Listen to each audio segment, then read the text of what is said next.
Hi everyone, Gian here. Our Bible verse for today is all about Ephesians 2 verse 5 to 7. Even when we are dead in our trespasses, made us alive together with Christ, by grace you have been saved and raised us up with him and seated us with him in the heavenly places in Christ Jesus, so that in the coming ages he might show the immeasurable riches of his grace in kindness towards us in Christ Jesus. So, yung verse po natin, sinasabi dito, dati ay patay tayo sa ating mga kasalanan. Tayo ay binuhay na at kasama natin ang Panginoong Jesus. Ever since nagkasala si Eva at Adan, sinabi ng Diyos sa kanila, you will surely die. Pero pag nasa atin ang Santong Espiritu, yung buhay natin, nakasama si Kristo, ay nagkakaroon tayo ng panibagong buhay, pag-asa. Yes, we were dead in our sins. Yun yung dati nating kalagayan. Pero ngayon, kumbaga parang dati tayo ay namatay sa spiritual na kamatayan. Okay? So, our precious kumbaga yung precious life natin na matay sa spiritual nung tayo ay makasalanan. So, yung previous life natin, ginagawa natin yun, yung bagay na masama. Kahit alam natin ayaw ni Jesus ng ganun. Pero salamat sa Panginoon, sa biyaya niya, binigyan tayo ng panibagong buhay na kasama siya.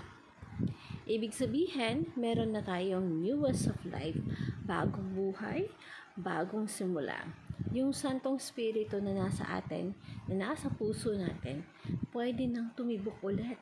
Pwede nang umibig ulit sa Diyos. So, and the first resurrection, meron daw first resurrection and second resurrection.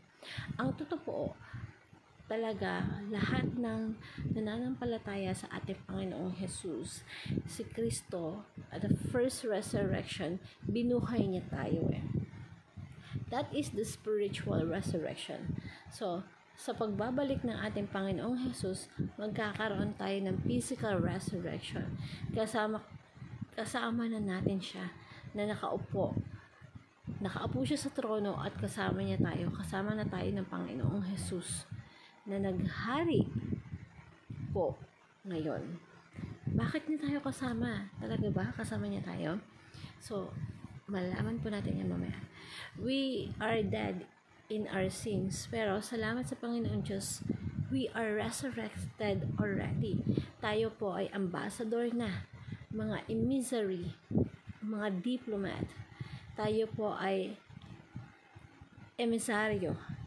Tayo ay sinugo na siyang kasama natin ang Panginoon Diyos. Dinadala natin yung ating Panginoong Hesukristo dito sa mundo. We are ambassador for Christ. Tayo ay mga kinatawan ng ating Panginoong Hesukristo. Tayo ay kasama niyang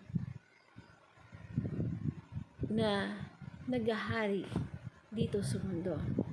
Kaya yung mundo dapat ay magkakaroon ng kaayusan. Tayo ay muling binuhay kasama niya upang mamuno na kasama niya.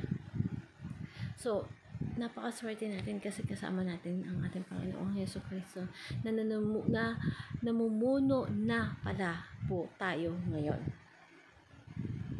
So, we have to long for spiritual solid food. Pag nagde-devotion po tayo, dapat hindi lang babaw, dapat laliman natin. Ito po yung tinatalakay natin na solid food. Solid food po ito. Ito po yung nagpapalago ng ating buhay natin sa pananampalataya. tamang doktrina dapat. At paano natin malalaman na tamang doktrina? Kapag ka-positive. Kasi yung Bible po natin, yung Diyos po natin, Panginoong Jesucristo natin, positive po eh. Very optimistic. Sa paghahari ng ating Panginoong Jesus, nag-uumapaw po yung ating buhay. Sa ating buhay dapat. Dapat yung paghahari niya sa atin palang nakikita na nag-uumapaw na sa atin. We are representing our Lord Jesus Christ. Today, kahit sino kausap mo, you represent Jesus Christ. So, dapat yun nakikita na ng tao sa atin. We are seated in the right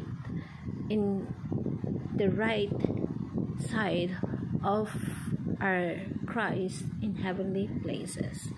So, tinawag po tayo ng ating Panginoong Diyos bilang mananagumpay upang mamuno na kasama ang ating Panginoon. We have to live a victorious Christian life. Ang inaaral po natin dito is understanding the biblical hope.